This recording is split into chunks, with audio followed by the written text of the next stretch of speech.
You're listening to Cyber 94 Podcast. If you want to break into cybersecurity with real-life experience, go to cyber94.com. Chloe, when you look at the recap of 2025, it's just clear it was a brutal year for data security. Yeah. It feels like attackers took, I don't know, everything they learned and just hit the accelerator. They absolutely did, Ben. I mean, if 2024 was the year they perfected the art of social engineering, then 2025 was the year they built a factory for it.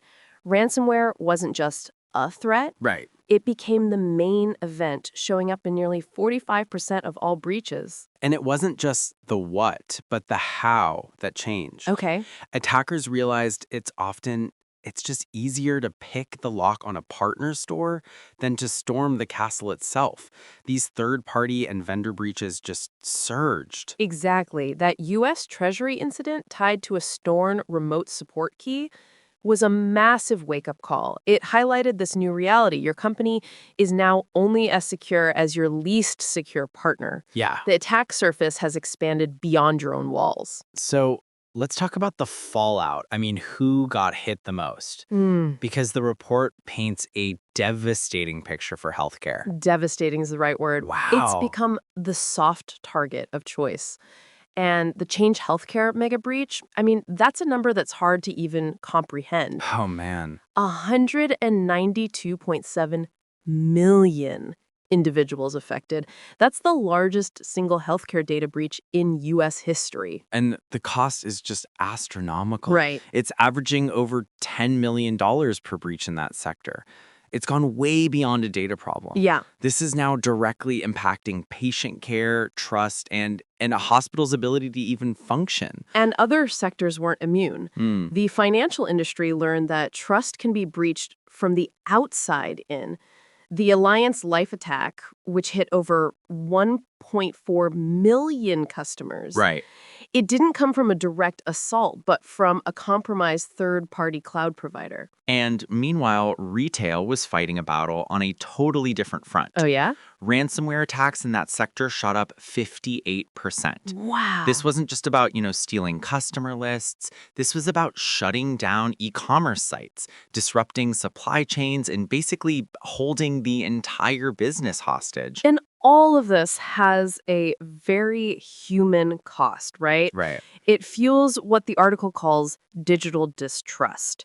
We, as consumers, were losing faith that companies can actually protect our information. The numbers totally back that up. Yeah. Fails research found that 63% of us feel that companies are unfairly placing the burden of security on our shoulders. We're the ones juggling impossible passwords and tracking all the breach notifications. I completely relate to that feeling. Right. And people are voting with their feet. Yeah. Over 80% said they've abandoned a brand in the last year because of intrusive data requests or clunky security hoops. Wow. We want security, but we don't want it to be a nightmare to use. So amid all this chaos, what actually worked? Right. What separated the companies that weathered the storm from those that didn't? Well, the good news is it wasn't some unobtainable, flashy new tool.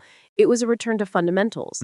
The organizations that survived were the ones that were prepared. First on that list, locking down identities. Right. That always starts with a login.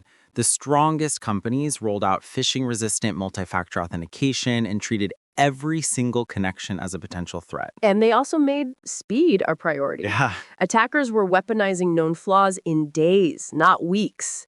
The successful companies treated patching vulnerabilities like a business emergency, not some background IT task. I love the analogy of containment. Okay. They built their environments like a submarine with watertight compartments. They assumed a breach was inevitable, so they focused on making sure a leak in one area wouldn't sink the whole ship. It just contains the damage. Right. And all those defenses are crucial, but they're about keeping the bad guys out. Yeah. But the report highlights a different philosophy that I find fascinating.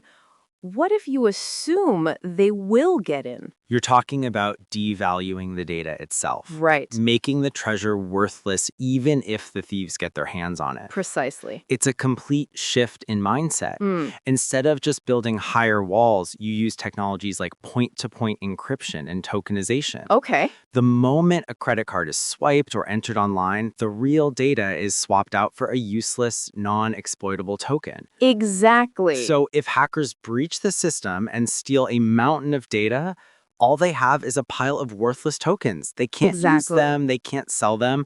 The data is safe because it was never really there to begin with. Exactly. It's how you protect both the business and restore that shattered consumer confidence. Right. You can't always stop a breach, but you can make absolutely sure that what's stolen is worthless.